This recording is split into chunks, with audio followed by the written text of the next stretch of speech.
Mas eu não consigo achar que contexto, Kátia, possa justificar frases como dizer que Cristo é a cabeça do homem e o homem é a cabeça da mulher. A Bíblia não diz isso. Pode olhar, Coríntios 11, a Bíblia não diz que aquele é a cabeça, ele diz que ele é o cabeça. E é um contexto diferente. E o homem sendo cabeça da mulher, tá. Que contexto justifica Posso responder isso, agora? por favor? O senhor é apologeta ou polemista? Eu sou ateu. Exatamente, é isso que eu estou dizendo. Então, deixa de interrompê-lo só mais um pouco. Eu permito que o senhor me interrompa. Com a devida vênia. Veja, vai lá. Quantos livros bíblicos foram escritos por mulheres? Quantos dos 12 apóstolos eram mulheres? A prática do cristianismo... Você já leu a Bíblia? Toda. Você já leu a Bíblia? Toda? Eu conheço. Não, então essa questão aí... 12 apóstolos não escolheu uma mulher. Então, imagine como o mundo seria diferente se esse personagem Jesus, que eu entendo ser fictício, dissesse: as mulheres são iguais aos homens, vou escolher 6 mulheres e 6 homens. Não, isso nos relegou a 2000 anos de misoginia. Hoje em dia as mulheres no Vaticano, desculpe padre, só entram lá para limpar a privada e servir cafezinho. Olha, não. Você está no canal Ricardo Oliveira. Muito obrigado por sua presença. Por favor, curta o vídeo, compartilhe e inscreva-se no canal. Bom, sendo um programa de mulheres, eu acho que é importante falar do papel das mulheres no cristianismo. Sim. Lendo a Bíblia se encontram muitas referências específicas às mulheres. Por exemplo, lá em Êxodo 20, logo depois dos 10 mandamentos, Deus dá as instruções específicas sobre o que um homem deve fazer para vender sua filha como escrava. No Novo Testamento as coisas não mudam muito. Em Colossenses 3,18 lê-se: vós mulheres estáis sujeitas a vossos próprios maridos como convém a Deus. Tem muitas passagens dizendo esse tipo de coisa. Eu me pergunto se um Deus onipotente, onisciente, onipresente não deveria dar igualdade às mulheres. Sim. Boa pergunta. Eu até agradeço a você essa pergunta. A primeira pergunta você deveria perguntar a um rabino, porque o texto do Antigo Testamento é uma revelação, na verdade, judaica para o povo específico. Na verdade, você que é um estudioso deve saber o que é dispensacionalismo, né? Dispensacionalismo são períodos de tempo em que Deus trata com a humanidade de forma específica, mostrando sempre que a humanidade não pode salvar-se a si mesma. Mas quando nós vamos para o Novo Testamento, que você citou, e vou te dar mais... Na verdade não são tantos textos, são poucos textos.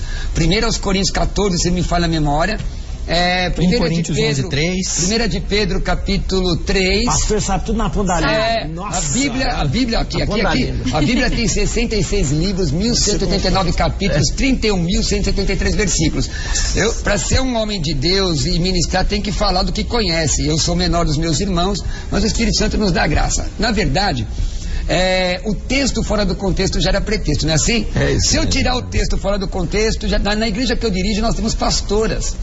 Quando a Bíblia fala de submissão, isso é uma doutrina. Na verdade, nós somos a favor da família tradicional, como diz a palavra de Deus, né? A mulher sendo submissa ao marido. Mas você não pode deixar de ver o que a Bíblia diz em Efésios, que diz, o padre deve falar nos seus casamentos, que o marido deve amar a mulher como Cristo amou a igreja. Quer dizer, o marido deve dar a vida por ela. Então, se você isolar um texto da Bíblia, você vai poder criar uma série de doutrinas. Vou te dar um exemplo. Padre, o senhor que é um estudioso da Bíblia aqui, Jesus Cristo ensinou a antropofagia, o canibalismo, mas ele disse que aquele que não comer da minha carne, não beber do meu sangue, não tem parte comigo. Então, você tirar o texto fora do contexto, dá uma série de interpretações. Então, para interpretar a Bíblia, e não é aquela questão que foi falada num outro debate aqui, que a Bíblia ela é alegórica e tem um mistério escondido, cabalá. Não, você está errado. Nós acreditamos na questão histórico-gramatical. Tá ok? Então, existe sim espaço para as mulheres. Quer os textos? Para você estudar a posteriori? Porque como estudioso... Vamos continuar com Vamos continuar. Eu estou satisfeito. Não, mas a questão da satisfação... Eu conheço o Daniel, ele nunca vai se dar por satisfeito. A questão da satisfação, Daniel, é uma questão assim muito subjetiva, né? Porque eu posso falar aqui 2 horas e você não satisfazer. Mas eu vou dar o texto para você e para quem está em casa vendo. Efésios 4:11 diz que Deus estabeleceu apóstolos, profetas, mestres. O contexto não fala de homem, mas fala da igreja, e a mulher faz parte da igreja. Evangelho de João, aliás, no original é Evangelion Katai Ioannis, no grego, Evangelho segundo João. O trecho diz que ele é a luz que ilumina todo homem. Está falando só do sexo masculino? só de homem Humanidade. provido de órgão reprodutor. Não, está falando da humanidade. Por exemplo, nós temos Priscila, não é?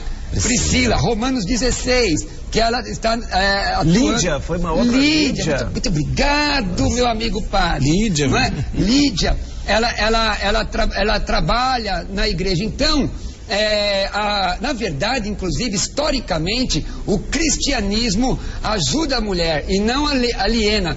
Porque na época, na história antiga, inclusive em Corinto, que era no istmo do Peloponeso, havia um templo de Afrodite com mais de 1000 prostitutas vestais. Naquela época a mulher só servia para ser prostituta no templo, não é? E o cristianismo dá liberdade para ela pregar o evangelho e aí vai. É o assunto maior. Bom, eu queria juntar a questão da mulher com a questão dos homossexuais, porque o que parece a grande parte das pessoas que não são cristãs é que os cristãos escolhem a dedo as, entre aspas, verdades que eles querem seguir, os preceitos que eles querem seguir e ignoram outras. Quando você falou da questão no contexto, essa é uma defesa clássica. Mas eu não consigo achar que contexto, Kátia, possa justificar frases como dizer que Cristo é a cabeça do homem e o homem é a cabeça da mulher. A Bíblia não diz isso. Pode olhar, Coríntios 11, a Bíblia não diz que aquele é a cabeça, ele diz que ele é o cabeça.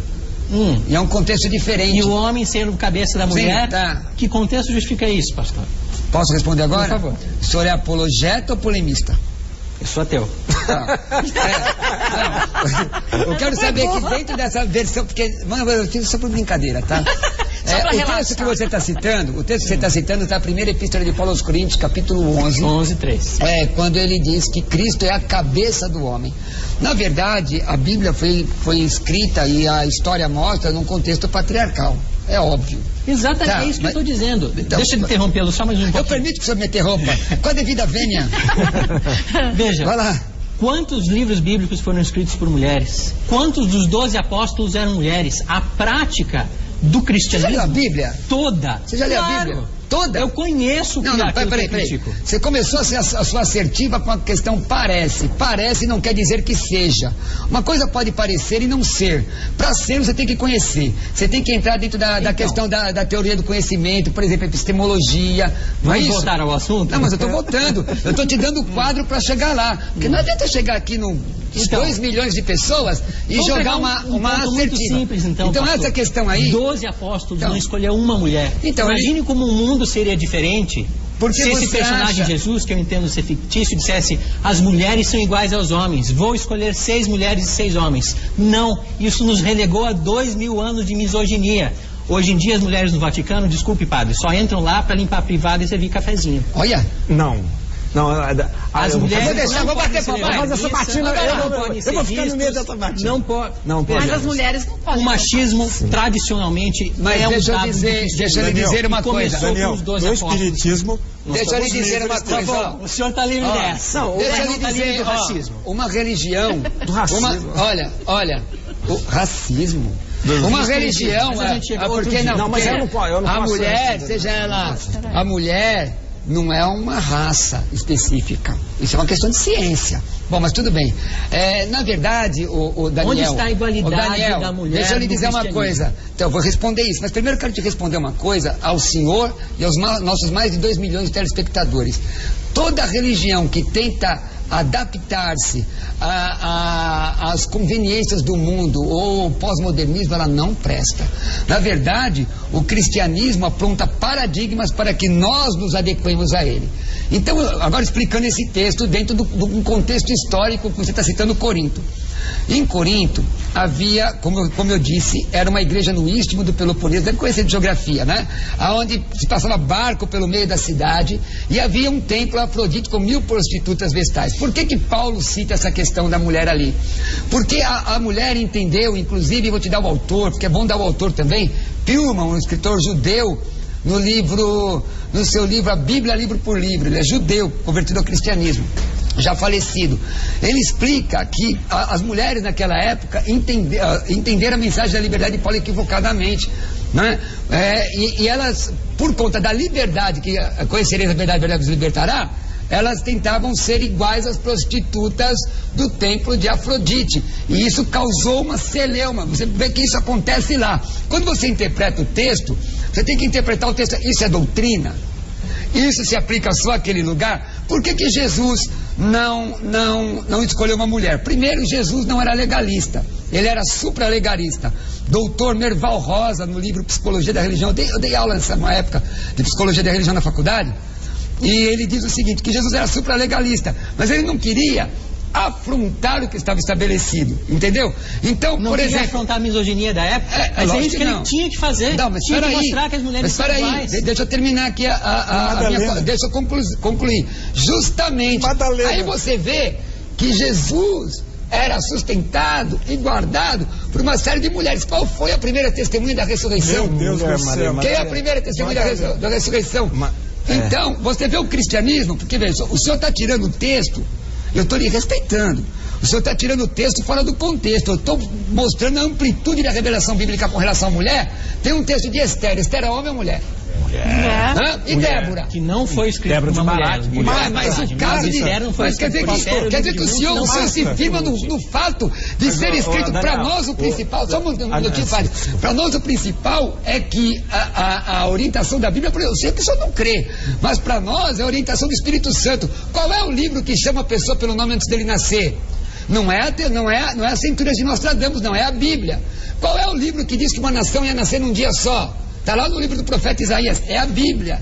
Tá, Bíblia, os livros. No meu entendimento, o senhor não crê, mas no meu entendimento é a palavra de Deus que pode mudar a sua vida. Daniel, eu só quero falar a questão da mulher não serve só cafezinho no Vaticano, só para não ficar dessa forma. Hoje, os grandes teólogos na Igreja Católica são mulheres.